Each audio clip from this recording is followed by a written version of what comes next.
Hey YouTube, so if you follow my channel you know I'm a big fan of Rust. It catches a lot of compile time errors, it has really great syntax, it's very fast, and yeah, just an all-around great language. But today we're going to look at a language that's none of those things. Today we're looking at JavaScript. So JavaScript is a bit of the Swiss Army knife of web development. You can do back-end, front-end, scripting, all sorts of things in JavaScript. And that's kind of where the problem is. It was a language written in 10 days, bit of a mess of just stuff thrown together, and you basically have JavaScript and then you just have to pick a framework to do whatever it is you want to do, because pure JavaScript, it could get messy, and that's kind of where the issue lies with JavaScript. You can do anything with it. It's kind of, it just implicitly takes what you write and just goes with it, and that can lead to a lot of problems when people make a lot of mistakes in their code. So let's take a test.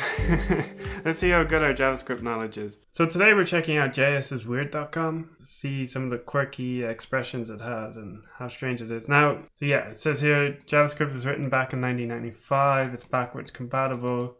It's also why it doesn't behave the way you think. So here are 25 quirky questions. So true plus false, and I answered true false, which is incorrect because the answer is 1, because it tries to convert them to numbers and add them, which you wouldn't expect. So the actual answer was 1. Okay, next one is an array. So the array.length, what would that output? And so it looks like an empty array, but then it also has all of these commas. So you're like, oh, I don't know, is it 3? Is it 4? Is it 0? The answer here kind of makes sense. It's like Rust, so you got a trailing 0, so it's actually 3. But the problem is there's no actual values here, so it shouldn't really be giving you anything, but it does. So the answer is 3. Let's add a couple of arrays together. Now this is something that should definitely give you an error or just have a very predictable outcome. But of course it doesn't. It adds them together, but then it also adds the 2 middle numbers together. There seems to be a whole blog and Stack Overflow thing to answer that. I'm not going to dive into it, but this shouldn't be a thing, but it is. All right, now we add 2 floating point numbers. Now, I don't really blame JavaScript for this one being weird. Floating point numbers are weird in every language because, well, I mean, the hardware just isn't designed to really handle floating point numbers well, so languages have to kind of just choose something. And so, yeah, you'd think 0.2 plus 0.1 equals 0.3, but it doesn't actually, because 0.3 is actually 0.4 or 0.004. The problem is that it doesn't explicitly say that to you in JavaScript, so you kind of just have to know that. Again, this is an issue with like floating point numbers in general, not just in JavaScript, but the way they handle it is pretty poor. 10.2, right? So you're like, well, what the hell is 10.2? That's what I thought as well, but the answer here is actually 2. So like you'd wonder, like, I mean, this doesn't really tell us much, but I thought it was 20, like you added them or something, but no, it's because it just takes the last one of the after the comment, which is a 2. So all right then. This one's weird. So comma, exclamation, and then string. I can't remember what I actually answered for this. Oh, I answered true. Yeah, but it was false, of course. So so again, it tries to convert things to numbers. I started to notice a trend when I was doing these. It tries to convert a lot of stuff to numbers, and then the odd time it would try to convert it to like a string. But yeah, takes that, puts it as false. Yeah, so you can add 2 exclamations. Yeah, sorry, it doesn't try to convert it to a number. What am I talking about? It basically just treats it as a Boolean. So false, true. So usually anything with a value is true, anything with an empty value is false. So it just treats empty values as false no matter what, which, I mean, you're better off just doing something like undefined or syntax error, but whatever. This kind of annoys me.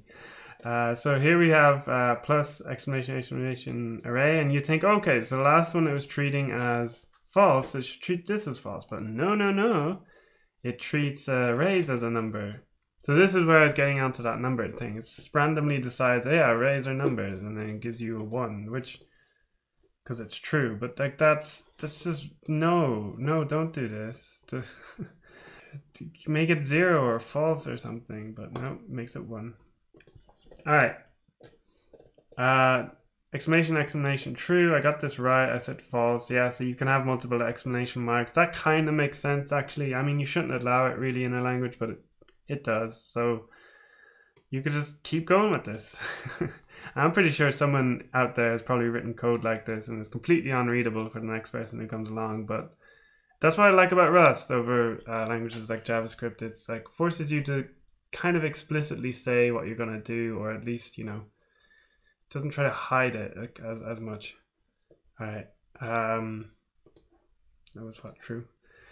True equal true. So what you guys think the answer is here is probably going to be something you don't expect. So it is false. Yeah, again, tries to convert it to numbers and compare them, but you can't convert this to a number, so it gives you nan, and then just returns false. Well, I mean, like really you should be doing syntax error or undefined, but it gives you false. 10 minus 3, which now you look at this, you're like, yeah, 10 minus 3 is 7, but you know, you got this whole leading zeros thing going on, and yeah, that throws a bit of a spanner in the works. And this one kind of makes sense. So it tries to turn it into an octal number, and then like, you know, that the value is 8, and then you're like, okay, well 8 minus 3 is 5, but you shouldn't be allowing that, like, no, just no. But hey, at least it has some sort of logic behind it, so yeah. All right, this one was really weird. It was like comma, comma, minus, minus, comma, comma. And the answer for this one is 0. Because once again, it tries to convert everything to numbers and subtract them and add them. And, well, yeah, it just puts it to 0. I mean, really, it should be a syntax error, but it's not. So please note, while I put a space between the minus sign and the empty string simply to confuse you, the space between the minus signs themselves is important. Of course it is, of course. So it's like a +0 minus 0. So in some wacky world, it kind of makes sense, but it really shouldn't. Oops, null plus 0 is, I forgot what I said for this one. I said null 0, but I think the real answer was 0 or something. Yeah, 0. Because it tries to convert null to a number once again, doing this whole number thing, giving you a 0. And I would have thought it would make it a string, but it doesn't. 0 divided by 0, I think this one actually makes sense. Yeah, it gives you nan, which I think is fine because like you can't divide 0 by 0, and that mathematically makes sense. So, or like, you know, at least it's better than giving you some other weird answer that it gives you for everything else. Oh yeah, 1 divided by 0 greater than mat.power2. Yeah, this one, I forget, what did I answer? I answered nan because I thought this shouldn't make sense, but it does somehow. So 1 divided by 0 gives you infinity, which I think that should just give you a syntax error, but it gives you infinity. This gives you infinity. Infinity greater than infinity is false. I mean, infinity is a weird concept in itself. I think it should just give you nan, but it gives you false, so whatever. True plus plus gives you a syntax error. So yeah, I mean, I don't even know what to say anymore. Like, at least this one is actually doing the correct thing and giving you an error. And I think they just said they threw this in just to like, yeah, he put a lot of syntax options in, so he wanted to have one that's actually a syntax error. So yeah, but then he goes on to say like it's valid if you break it up into these different parts, but when you like try to put true plus plus, you can do underscore true plus plus, but you can't do true plus plus because it's 1 plus plus, and then yeah, I don't know, it just doesn't work, but everything else works. So yeah, this -1, I would imagine it tried to turn this to a number, and -1 give you 0, but that's not an option, so it actually gives you -1. Because, oh yeah, it does convert it to a number. It converts it to 0, 0 minus 1 is -1. I mean, following the JavaScript logic we had so far, I guess that makes sense, kind of. Next one, null minus 0 plus 0. Output 0, 0. I got this one right, hey. Yeah, so I mean, I was figuring, when I was taking this test originally, I thought it would try to turn everything into strings and not numbers.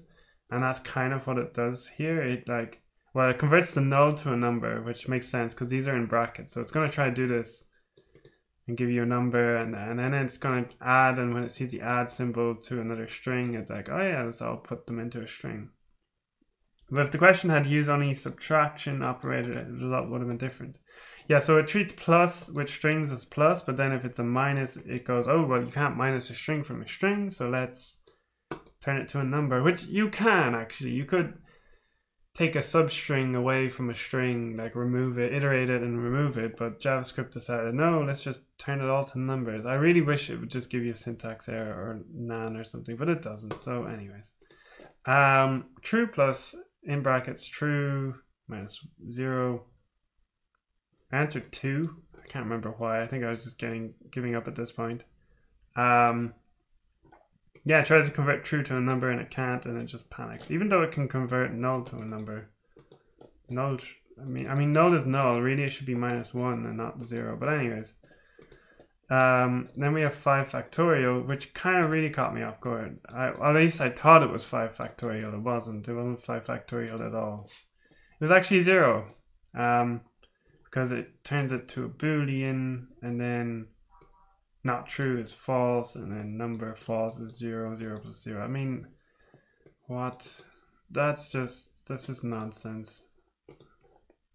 Alright, and then we got an array plus an array, put the row empty. Yeah, and then this gives you, I answered with the comma. I figured, okay, you're getting 2 nothings and you're getting literally 2 nothings, but no, you're getting a string for some reason, because then it like, oh yeah, let's convert it to a string, even though we usually convert everything to numbers. So at this point, the quiz gets really frustrating. I'm not even going to go through this. I don't care. The next one is nan equal nan, which I think gives you false. Yeah, it gives you false. I said type error because it should be a type error, but it's not a type error because the committee at the time decided that, yeah, because isNan didn't exist, so then they decided like, oh yeah, we should just make a false. I mean, I guess it's better than making it true, but it's not good. Nan plus plus. What you guys think? I'm gonna go with, I forget what I actually answered for this.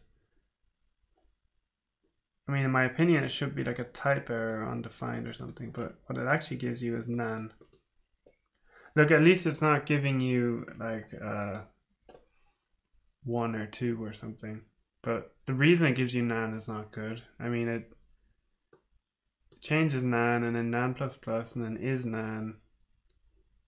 Yeah, attempting to increment nan will simply output nan. I don't know how I feel about that. Undefined plus false. I mean, I would imagine it would add a string, but I believe it doesn't. It gives you nan because it tries to convert it to a number. Because yeah, I mean, there's no number here, so I think it only tries to convert to a string if you have a string in the equation or in the operand, like as part of one of the equation. But in this case, we just have 2, like they're both numbers, so it treats them as such. But really, I don't think it should do that. It should really be giving you an error, but it doesn't. So it gives you nan. I mean, it's better than giving you like true, false, or like 1 or 0 or something. Okay, plus 1 equal minus 1 or minus 0. Plus 0 equal minus 0. I said false. It gives you true because 0 is 0 in JavaScript, no matter if it's plus or minus. So it gives you true. And there's exceptions, of course, but yeah, of course there is. True. And the final one, I answered I give up. Because you could give I give up as an answer. The actual answer is 0.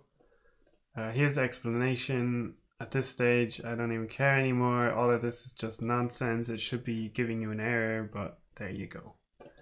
yeah, so that's JavaScript. I mean, look, JavaScript is great. It's like the Swiss Army knife of web development. You can do everything, but with being able to do everything comes a cost of clarity of the code. All right, guys, hope you enjoyed. Check out the quiz on jsisweird.com and try it for yourself.